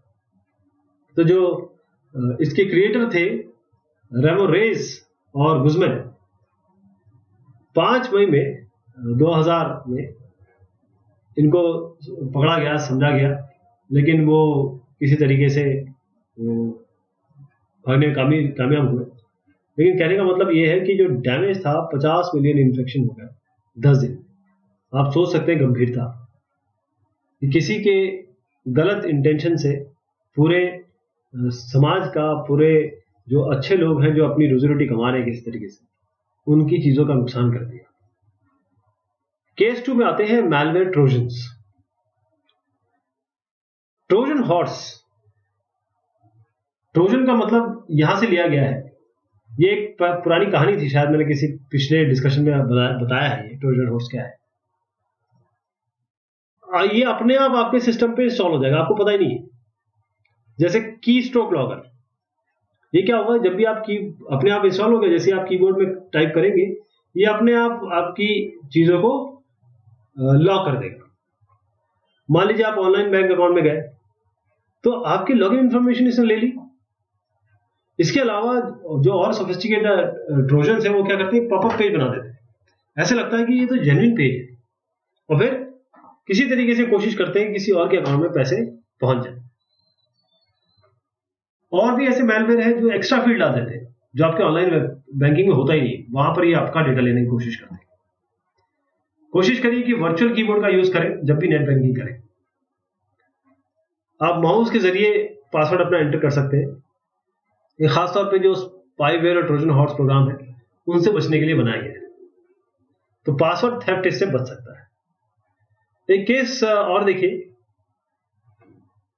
Stealing internet user name and password. तो इसमें क्या है कि विवान एंड अर्पित, ये कंप्यूटर कॉलिंग इंस्टीट्यूट बड़ा रिप्यूटेड था। इन्होंने क्या किया, ईमेल भेजे अलग अलग बैंक को, जैसे माइक्रोसॉफ्ट सपोर्ट टीम के नाम से, VSNL हेल्प डेस्क के नाम से, और सब्जेक्ट दिया डबल योर इंटरनेट स्पीड। इन्होंने किया क्या कि ट्रोजन स्निफर, स्निफर मतलब होता है सूंघना, ट्रोजन स्निफर भेजा और एग्जीक्यूटेबल फाइल थी। जब रेसिपिएंट ने क्या किया, जिनको मिला, जब उन्होंने इस फाइल को चलाया, जो सॉफ्टवेयर था जिसका नाम था डायल अप सिक्योरिटी, वो क्या हुआ कि आप कंप्यूटर मेमोरी में आ गया, और जब भी कंप्यूटर बूट हो रहा है ये अपने आप चालू हो गया, क्योंकि ये कंप्यूटर मेमोरी में आ गया। जब यूजर इंटरनेट एक्सेस कर रहा है तब ये ट्रोजन जो है ये वाला, ये यूजर नेम पासवर्ड फील्ड जो है वो डायल अप स्क्रीन से लेता है, और ये जो भी कल्प्रिट्स हैं उनको ये मेल के फॉर्म में भेज देता है। ईमेल फ्रॉड, डिप्लोमा स्कैम, ये केसेस बता रहा हूं अलग अलग। क्विक डिग्री स्कैम, जैसे मान लीजिए डिग्री लीजिए 30 दिन में, कोई पढ़ने की जरूरत नहीं है, अपने एक्सपीरियंस को डिग्री में तब्दील करिए। वो बताएंगे आपको कि हम एक्रेडिटेड भी है, डिग्री लीगल भी है, मीनिंगफुल भी है। तो ये क्या है, ये स्कैम ही तो है। तो जो अनएक्रेडिटेड है, मतलब जो किसी भी संस्था द्वारा मान्य नहीं है, सब स्टैंडर्ड है, या और आपके जो ये सब स्कूल्स, कॉलेज, यूनिवर्सिटी की एजुकेशन है, ये ग्लोबल फिनोमेना है कि भाई आइए पढ़िए और कम पैसे दीजिए और बन जाइए कुछ। तो जो क्रेडिट और डिग्री ये लोग देते हैं वो ना तो रिकॉग्नाइज होती है, ना किसी काम आ सकती है, ना आप इससे एम्प्लॉयमेंट पा सकते हैं। और जब ये स्कैम एक्सपोज हुआ या होगा, तब तक तो आप अपनी जिंदगी के काफी साल गंवा चुके हो, राइट। ये देखिए, आपके पिताजी ने मेहनत की है, इतने आप पे पैसे खर्च किए और आपने इतनी मेहनत करके पढ़ाई की, लेकिन स्कैम डिग्री आपको नुकसान ही पहुंचाएंगे। पर्सनल आइडेंटिटी थेफ्ट, जिसमें स्पैमिंग, रिडायरेक्टिंग वेबसाइट और फिशिंग हमने बात की थी। तो जरा फिशिंग की बात करें। एक फाइनेंशियल इंस्टीट्यूट ने ये क्राइम रजिस्टर किया कि कोई लोग हैं, परपिट्रेटर्स हैं, इन्होंने क्या किया कि नेशनल बैंक की ईमेल आईडी से कुछ ईमेल्स आने लगे। इसको हम कहते हैं कि किस तरीके, यही चीज होती है कि आप जेन्युइन तरीके से, जैसे मैंने कहा कि pnb.co.in से आ रही है, अगर कोई ईमेल आ रहा है तो ये आते ही आप तो समझ जाएंगे कि ये तो pnb से आ रहा है, sbi.co.in, ICICI.co.in या या com ऐसे आएगा। तो अब क्या होगा कि ये हुआ है, एक्चुअल में हुआ है, तो इन्वेस्टिगेशन इसमें हुआ और लोगों को पकड़ा गया विजयवाड़ा के करीब, लैपटॉप, मोबाइल फोन, वो सब सीज किया गया। इन्होंने किया क्या, जो लोग इसमें मुफ्तिरा थे, open source code email application use किया, सॉफ्टवेयर, ताकि स्पैम ईमेल्स भेज सके, राइट। जैसा यूज कर रहे हैं आप, उन्होंने क्या किया कि केवल उन्होंने VSNL ईमेल्स यूज किए, जो फाइनेंशियल इंस्टीट्यूट थे, क्योंकि VSNL ऐसी चीज है उसमें वो स्पैम में नहीं जाएगा। VSNL से आ रहा है तो वो स्पैम में नहीं जाएगा, लगेगा कि एकदम प्रॉपर है, चीजें एकदम करेक्ट। तो जब ये spamming emails financial institute customer को गए, तो 120 कस्टमर जिसमें 80 जेन्युइन थे, बाकी इनकरेक्ट थे, उन्होंने क्या किया, वहां से आपका जो डेबिट कार्ड डिटेल्स है वो वहां पहुंच गए। तो जो फाइनेंशियल इंस्टीट्यूट के कस्टमर थे जिन्होंने ये ईमेल आया, उन्होंने कहा कि ये तो फाइनेंशियल इंस्टीट्यूट बैंक से ही आ रहे हैं, इसका तो नाम एकदम बढ़िया आ रहा है, ऐसा कुछ जिसमें दिक्कत नहीं लगी। उन्होंने अपनी इंफॉर्मेशन दे दी। अब पहला पेज जो आ रहा है वो बिल्कुल फेक वेबसाइट थी, लोगों ने बैकग्राउंड में पूरे इंतजाम कर रखे थे। इसमें अलग अलग जगह पे जैसे ऑन क्लिक इवेंट पे उन्होंने कुछ किया था, ये जो कोड किया था basically they R code only. तो सर्वर क्या करता था, जो भी ईमेल से कॉन्फ़िगर डेटा है वो वहां भेज देता था। तो ये जो कॉन्फिडेंशियल इंफॉर्मेशन गई, उसने क्या किया कि name, user name, transaction password, debit card number, pin और मदर का मिडिल नेम, वो वाईफाई इंटरनेट कनेक्टिविटी थ्रू, जैसे मान लीजिए एक और एग्जांपल दिया, यहां से यहां मिल गया इसको। तो ये इस तरीके से क्राइम रजिस्टर हुए, उसमें पनिशमेंट भी हुई, लेकिन जो नुकसान हुआ वो अनप्रेसिडेंटेड है। तो फिशिंग में थोड़ा सा एक बार और बता दूं, फिशिंग कैसे होती है। एक, जैसे मैंने बताया था, एक पेज आ जाता है और ऐसा पेज आता है जो आपको लगेगा एकदम ट्रू है, या फिर आप कहें कि बल्क ईमेल आती है आपको आपके पर्सनल डेटा के लिए। जब यूजर लिंक पे क्लिक करता है तो उसका वेबसाइट ओपन हो जाती है, रेप्लिका होता है उसका, वो एक्चुअल वेबसाइट नहीं होती। फिर उसके बाद आप जो डेटा डालेंगे वो वहां चला जाएगा, डेटा जो फिशर्स हैं उनको पहुंच जाएगा, जेन्युइन वेबसाइट में नहीं जा रहा। तो फिशर्स ने अब और अपनी टेक्नोलॉजी को और सोफिस्टिकेट कर दिया है। काफी सारे केसेस हम लोग देख चुके हैं, अब हैकिंग का केस देखते हैं। कल्पेश नाम चेंज किया गया है, मुंबई पुलिस ने इनको पकड़ा हैकिंग के लिए। ये हैक करना चाहते थे फाइनेंशियल वेबसाइट। अब जो फाइनेंशियल इंस्टीट्यूशन है, इन्होंने अपना जो मेन सर्वर है उसको बड़ा सिक्योर कर रखा था, और इन्होंने क्या किया, ये कल्पेश ने जो होम पेज है उसमें कुछ एडिशन कर दिया, एक स्ट्रिंग न्यूज मॉड्यूल डाल दिया इसमें, और ये इस तरीके से पुलिस ने ब्रेक किया और ट्रेस भी कर लिया हैकर को, और फाइनेंशियल इंस्टीट्यूशन को नुकसान ज्यादा नहीं हुआ। इन्होंने क्या किया था, फाइनेंशियल इंस्टीट्यूशन ने एक अपना अलग से सर्वर बना रखा था फाइनेंशियल ऑनलाइन ट्रांजैक्शन के लिए, जिसको बहुत सिक्योर कर रखा था। इसीलिए थोड़ा सा देखें कि चीजें बची, लेकिन जो हैकर है, आप यकीन माने कि ये केवल 23 साल के, केवल 10वीं पास, और CCNA, MCC तमाम इन्होंने कोर्स किए थे, लेकिन कंप्यूटर एडिक्ट थे साहब। 16 से 20 बार ये समय अपना व्यतीत करते थे इसमें। इन्होंने जो हैकिंग के टूल यूज किए, जो ऑनलाइन टूल थे, ये किसी वेबसाइट पे जाते थे और पूरा का पूरा जो डायरेक्टरी स्ट्रक्चर था वेबसाइट का, ये इन्हें पता चल जाता था। फिर अलग अलग तकनीकें हैं, उससे ये पासवर्ड फाइल, मतलब वहां जाते थे तो ये एडमिनिस्ट्रेटर बन जाते थे, ये उनके शूज में आ जाते थे, एडमिनिस्ट्रेटर बन जाते थे, फिर ये हैक करते थे। तो सेक्शन 67 जो ICT मतलब इंफॉर्मेशन टेक्नोलॉजी का जो एक एक्ट है IPC का, उसके तहत इनको बुक किया गया। अब ये देखें कि इन्होंने जो काम किया उससे इनकी जो अच्छी खासी जिंदगी है उसमें कितनी तबाही हुई, क्योंकि ऐसे काम करने का जो फल होता है वो खराबी होता है। केस 7 हम देख रहे हैं, साइबर बुलिंग। 2001 अप्रैल 2001 में न्यू दिल्ली में क्राइम ब्रांच में एक रिपोर्ट आई, एक वेबसाइट amazing.com। उन्होंने कहा कि ये इनकी डॉटर के बारे में वल्गर रिमार्क्स जो उनके क्लासमेट्स हैं वो कर रहे हैं। ये पाया गया इंक्वायरी में कि जो प्रिंट आउट्स हैं लिए गए पहले तो, और फिर प्रोसीडिंग बढ़ी।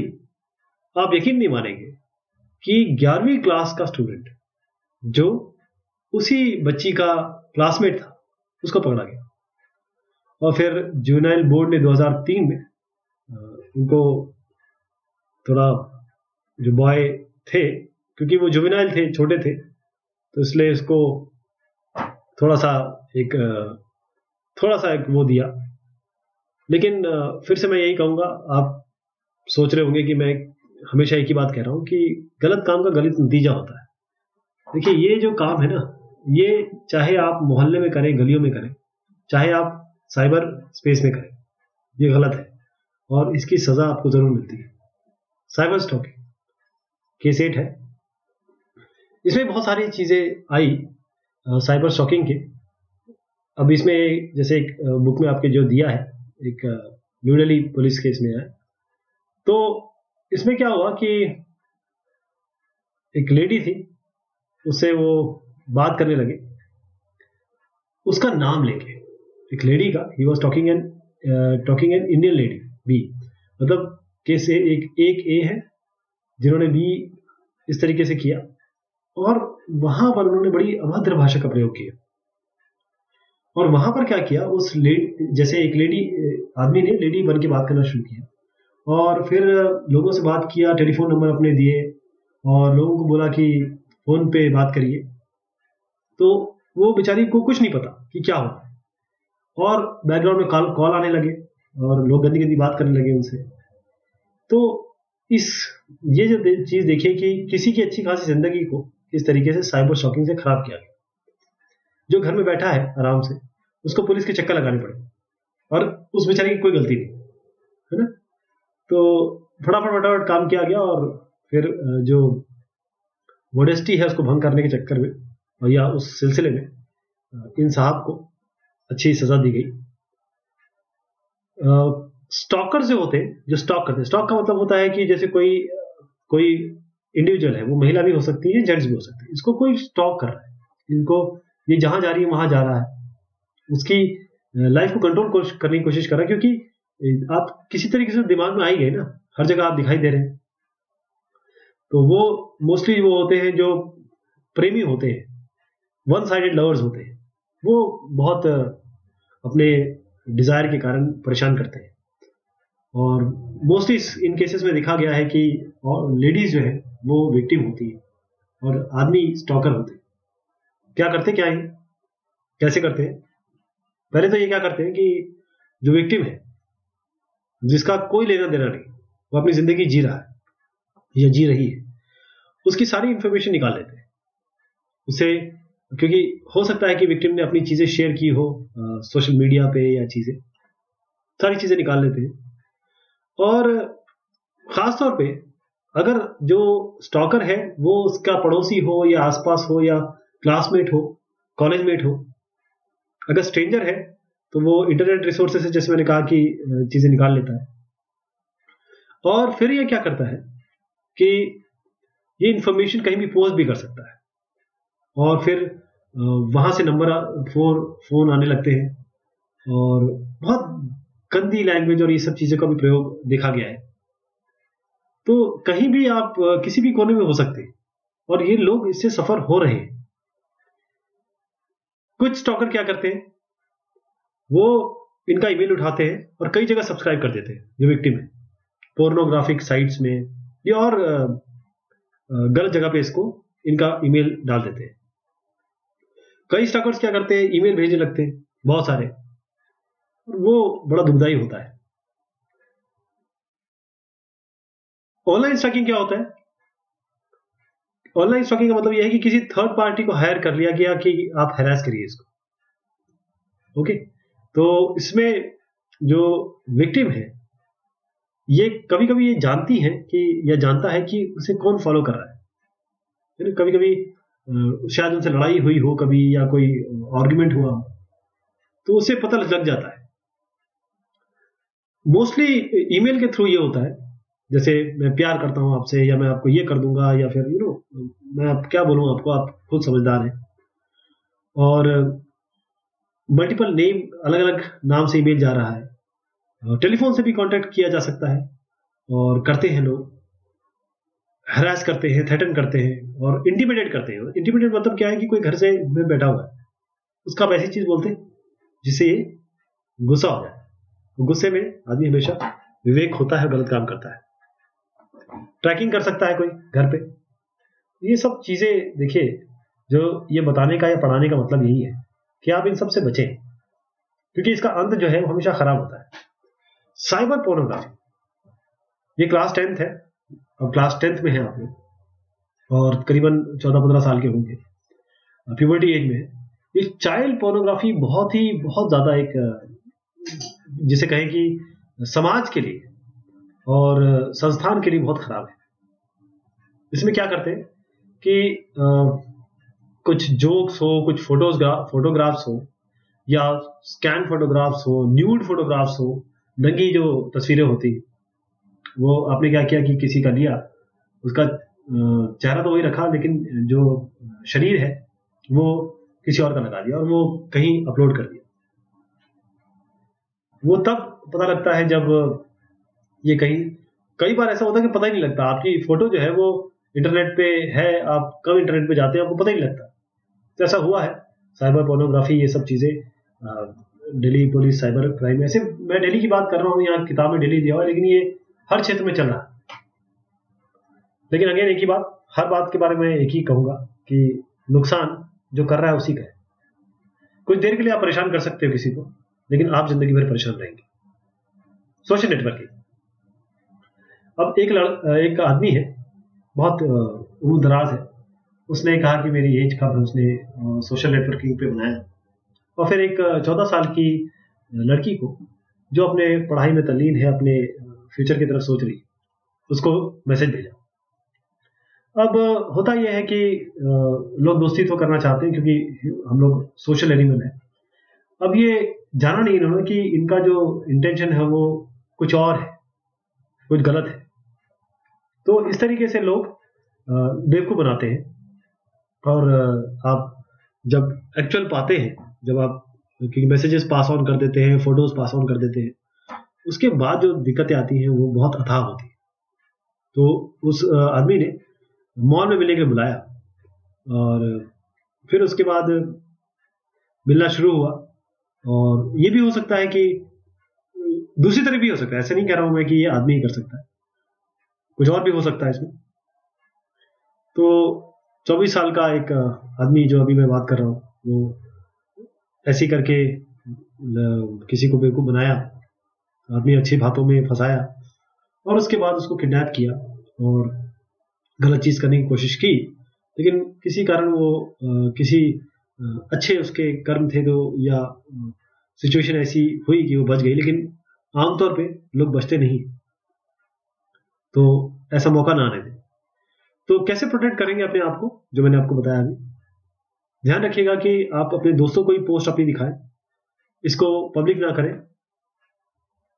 जो प्राइवेसी सेटिंग है उसका ध्यान रखें, जो सिंपल क्विक सेटिंग है, देखिए फेसबुक है, जिसमें मैंने आपको बताया कि हर जगह सेटिंग उन्होंने दी हुई है, क्योंकि इतनी बड़ी बड़ी वेबसाइट्स है, इतने बड़े बड़े ये इंस्टीट्यूशन है, वहां पर उन्होंने आपको बताया है कि कैसे अपने आप को रिस्ट्रिक्ट करें, अपने आप को एडवर्टाइज नहीं करें। क्योंकि आपने जो चीज पोस्ट की पब्लिक, वो पूरा विश्व देख रहा है, पूरा विश्व, केवल आपके दोस्त नहीं, अगर आपने पब्लिक कर दिया उसको पूरा विश्व देख रहा है। और अपने दोस्तों तक लिमिट करें, और मैं तो ये कहूंगा कि उतना ही इंफॉर्मेशन दे जिससे आपको लगे कि ये सब आपत्ति आप पे ना है। तो ये जैसे कई लोग अपना फोन नंबर भी दे देते हैं, एड्रेस दे देते हैं, या बताते हैं मैं यहां हूं, मैं वहां हूं, flying from Delhi to Bangalore, feeling happy. मैं ये नहीं कहूंगा कि ये चीजें गलत है, क्योंकि ये आपको लोगों से कनेक्ट करती है, लोग मिलते हैं, आप बात करते हैं, आपको अच्छा लगता है। लेकिन एक नुकसान जब हो जाता है ना, तो आप फिर दोबारा रिट्रैक्ट नहीं कर सकते। इसीलिए कोशिश करिए। और कैशिंग होती है आपके ब्राउजर में, आप जो जो चीजें कर रहे हैं वो आपके कैश में आ जाती है। तो ऐसे बहुत सारी वेबसाइट आप पता कर लेते हैं या फिर जान लेते हैं कि आप क्या कर रहे हैं। तो कोशिश करिए कि जो कैश है या हिस्ट्री है उन सबको डिलीट करें आप, और चीजों को बहुत देर तक वहां न रखें। तो बॉटम लाइन ये है, एक बार आपने कोई चीज नेट पे डाल दी, गारंटी नहीं है कि आप उसको वापस ले पाएंगे। अब ट्रैकिंग साइबर क्राइम में देखते हैं एडमिशन फ्रॉड।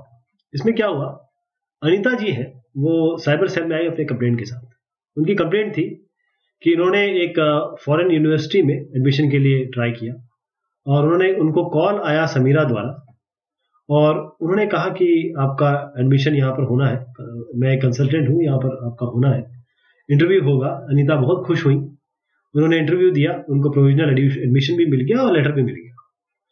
अब समीरा ने अनीता को कॉल किया, उन्होंने कहा कि आपको स्कॉलरशिप मिल गई है, और उनको एक करंट अकाउंट शुरुआत करना है एक्सिस बैंक या HDFC बैंक में, जिसकी अकाउंट लिमिट 25,000। अनीता इन्होंने कहा, अनीता जी ने ठीक है मैं खोल देती हूँ। और इन्होंने क्या किया कि अकाउंट ओपन किया 25,000। जब अकाउंट ओपन किया अनीता ने, जो भी रेलिवेंट डिटेल थे समीरा के कहने के द्वारा, उन्होंने कहा कि यूनिवर्सिटी जो है 1.9 लाख उनके अकाउंट में डालेगी और उसको विड्रॉ करना है करीबन 1 लाख, और वो डिपॉजिट करना है 6 अलग अलग अकाउंट में, और बाकी जो अमाउंट है वो उसकी स्कॉलरशिप होगी। वैसे ही हुआ जैसे समीरा ने कहा था। अनीता ने चेक किया तो उसमें 1.9 का क्रेडिट दिखा रहा था। अगले दिन अनीता पहुंची बैंक में ताकि वो पैसे निकाल सके और फिर वो डिपॉजिट कर सके वो जो पैसे हैं 6 अलग अलग अकाउंट में। लेकिन किसी टेक्निकल रीजन के कारण वो पैसा निकाल नहीं पाई अपने जो अकाउंट उन्होंने बनाया था जिसमें 1.9 लाख था। तो अनीता इस बिलीफ में थी कि उसको तो पैसा मिल ही गया है ना, तो अलग अलग अकाउंट में अलग अलग, जैसे उत्तराखंड, दिल्ली, सब में थे। अनीता अगेन दोबारा गई बैंक में पैसा निकालने के लिए और वो शॉक हो गई कि जो उनका अकाउंट है वो ब्लॉक कर दिया गया है लखनऊ पुलिस द्वारा, और एक FIR लॉन्च हो गई उसकी, उनके लिए। किसके लिए? अनीता के लिए, बेचारी के लिए। वो प्राइम सस्पेक्ट है। तो ये जैसी कंप्लेंट आई, साइबर सेल ने इसकी इंक्वायरी शुरू की, जो ईमेल सस्पेक्ट के आए। तो जो इंक्वायरी हुई, जो अनीता को ईमेल आया, वो जो हेडर था उसमें ये रिवील किया गया आया कि जो आईपी एड्रेस है वो जैसे मोबाइल नंबर से पता चला कि क्या कहां से आईपी एड्रेस आया है, जो नाम था, एड्रेस था, वो गलत था, कोई मुंबई का एड्रेस था। तो साइबर सेल ने सारे लॉगिन लॉग्स इसके लिए, और एक नाम जैसे मिस्टर मनीष, एक नाम चेंज है, देखा कि पैसे हैक कर लिए गए और वो ट्रांसफर कर दिए गए नाइजीरियन आईपी पे। तो इसके लिए FIR दायर हुई। तो नाम और एड्रेस जो समीरा ने यूज किया था वो था नाइजीरियन फ्रैंकलिन द्वारा, मतलब कोई भी नाम है इसमें, और एड्रेस भी रीचेबल नहीं था। उसके बाद क्या हुआ कि जो समीरा के लॉग थे उसको देखना शुरू किया गया और फिर ये देखा गया कि किस को कॉल किया गया। तो 5 नंबर एनालाइज किया गया, काफी समय की एनालिसिस हुई, काफी महीनों की। फिर साइबर सेल ने वो 5 नंबर एनालाइज किए, एक सस्पेक्ट ट्रेस किया गया। तो एड्रेस उसका सस्पेक्ट का था, उसका घर रेड किया गया दिल्ली में, 6 मोबाइल लैपटॉप वहां से लिए गए, और जो लुकआउट नोटिस होता है वो उस सस्पेक्ट के अगेंस्ट निकाला गया। तो जो इन्वेस्टिगेशन से पता चला वो था वो एडिडा, इसमें भी नाम चेंज किया गया, और उसकी लेडी को पार्टनर। तो जो मोबाइल और लैपटॉप इसमें थे वो उनके घर से बरामद हुए। इसमें यह देखा गया कि एडिडा मोबाइल का जो मोबाइल था, एक नाम था एमा, वो प्राइम सस्पेक्ट थे, जिसने बैंक डिटेल उसको दिए थे। तो डॉक्यूमेंट सीज किए गए और ये रिलेशनशिप भी बताते थे एमा का। तो जो एनालिसिस की गई एमा की, जो नाम अभी चेंज है, तो इसमें जो एनालिसिस निकाली गई कि ये और ऊपर सुपीरियर है जिन्होंने ये फ्रॉड किया गया। तो एमा को और वाइफ को उनके घर से पकड़ा गया, bank detail, ATM debit card उनसे लिए गए। तो अभी एमा जेल में है, ट्रायल है, और उसकी जो वाइफ है उसको बेल दे दिया गया क्योंकि उसकी प्रेगनेंसी है। और जो एब्सकॉन्डिंग है, जो भाग खड़े हुए हैं, उनके लिए भी लुकआउट नोटिस जारी हो गया। तो साइबर सेल ये जानना की कोशिश कर रही है अभी भी कि कैसे इस तरीके से फ्रॉड किया गया, जो उनसे चीजें निकाली गई। तो अभी आपने देखा कि एक छोटी सी चीज किस तरीके से किसी को परेशानी क्रिएट कर सकती है। साइबर स्पेस हमारे द्वारा, हम मैन मेड वर्ल्ड जो हमने क्रिएट किया अपने आसपास, जो कॉन्स्टेंटली इवॉल्व हो रहा है, फिजिकल वर्ल्ड से इसलिए अलग है क्योंकि कोई बाउंड्री नहीं है, कोई ज्योग्राफिकल मास नहीं है, कोई ग्रेविटी नहीं। तो साइबर एथिक्स वो बिहेवियर है वो अप्रोप्रिएट बिहेवियर है जो ऑनलाइन एनवायरनमेंट में और डिजिटल मीडिया में आपको प्रयोग करना चाहिए। इसमें प्लेजरिज्म है, बुलिंग है, हैकिंग है, ये सब चीजें आती हैं। साइबर सेफ्टी ये चीज नहीं करनी है। मतलब साइबर सेफ्टी की बात करें, आप किस तरीके से ऑनलाइन ऑपरेट करेंगे, किस तरीके से अपने डेटा को, पर्सनल डेटा को सेफ और सिक्योर और लिमिटेड रखेंगे। साइबर सिक्योरिटी का मतलब क्या होता है कि वो सारे जो टास्क हम अपनाते हैं ताकि जो लोग हमको नुकसान पहुंचाना चाहते हैं अनलॉफुली, उनके द्वारा उनको हम डिटर कर सके, रोक सके। तो इसके लिए हम वायरस यूज कर सकते हैं, एंटीवायरस, और ये फायरवॉल्स ये हम यूज कर सकते हैं। इसी तरीके से कॉपीराइट के बारे में बात करें तो सारे जो आपका काम है, चाहे वो टेक्स्ट मटेरियल हो, ग्राफिक इमेज डिजाइन हो, ड्राइंग हो या और ऑडियो वीडियो हो, उसको आप जो लोग इसको बगैर किसी तरीके से बगैर आपके जानकारी के यूज करना चाहते हैं, उनको रोका जा सके। लाइसेंस वो परमिशन है जो जिसके पास कॉपीराइट है वो किसी को देता है अपने ओरिजिनल वर्क के। तो वो अलग अलग होता है। जैसे ओपन सोर्स है, ओपन सोर्स मतलब सोर्स कोड अवेलेबल है, इसको पब्लिक वे में अब दिया जाता है, इसको आप यूज करिए, स्टडी करिए, चेंज करिए, डिस्ट्रीब्यूट करिए। और कुछ फ्रीवेयर होते हैं कि कुछ समय के लिए आपको जैसे दे दिया गया, और इसमें कुछ समय नहीं होता, ये अनलिमिटेड टाइम के लिए आप यूज करिए, इसको फ्री ऑफ चार्ज है, लेकिन कॉपीराइट अभी भी प्रोड्यूसर या ओनर के साथ है। शेयरवेयर का मतलब है आपको लिमिटेड टाइम के लिए दिया गया, यहाँ पर क्या है, अनलिमिटेड टाइम है, यहाँ लिमिटेड टाइम है। ट्रायल बेसिस पे आप इसको यूज करिए, अगर आपको पसंद आता है तो आप इसके लिए पे करिए। और साइबर लॉ, ये एक लॉ की नया ब्रांच है, और क्या साइबर स्पेस में कितना बिहेवियर, कौन सा बिहेवियर एक्सेप्टेबल है, इसकी बात की गई है इसमें। कुकी जो आपकी वेबसाइट पे होते हैं बड़ी खतरनाक है, इंपॉर्टेंट भी है, खतरनाक भी है, क्योंकि इसमें आपका डेटा कुछ समय के लिए स्टोर होता है जो लोग यूज कर सकते हैं। फायरवॉल एक सॉफ्टवेयर और हार्डवेयर प्रोग्राम्स होते हैं या डिवाइस होती है जो आपके इंटरनेट कनेक्शन या नेटवर्क के थ्रू जो चीजें आ रही है उसको रोकने में आपकी मदद करती है। हैकर वो लोग हैं जिनके पास थोड़ी सी स्किल्स होती हैं, कंप्यूटर प्रोग्रामिंग स्किल होती है, और वो इसी नॉलेज का यूज करते हैं ताकि आपके सिस्टम में अनऑथराइज्ड एक्सेस पा सके, घुस सके और चीजों को नुकसान पहुंचा सके या जानकारी पा सके। क्रैकर्स का मतलब ये होता है कि आपकी सॉफ्टवेयर एप्लीकेशन को खराब करें, मॉडिफाई और डिसेबल करें। इसका मेन इंटेंशन ये होता है, हैकर का ये है कि वो हैक करता है, चीजों को जान के वो इंफॉर्मेशन निकालता है। क्रैकर का मतलब है उसका मेन इंटेंशन है कि खराब करना चीजों को। तो ये हमने कुछ नेटवर्क सिक्योरिटी की बात की, और मैं अंत में यही कहना चाहूंगा कि अपने आप को सिक्योर करना, अपने आप को संभालना आपका काम है। और जो लोग ऐसा गलत काम करने की सोचते हैं या सोच रहे हैं या सोचेंगे, वो कहीं भी कानून से नहीं बचेंगे और उनका नुकसान होगा। तो बेटर ये है कि जिस तरीके से हम हेलमेट लगा के चलते हैं ताकि हमको हमारा जुर्माना ना हो, वैसे ही साइबर स्पेस में कोई ऐसे गलत काम ना करे, और जो गलत काम कर रहा है उससे अपने आप को बचाने के लिए पूरी आप पुरजोर कोशिश करें। बहुत शुक्रिया, बहुत मेहरबानी आप सभी की।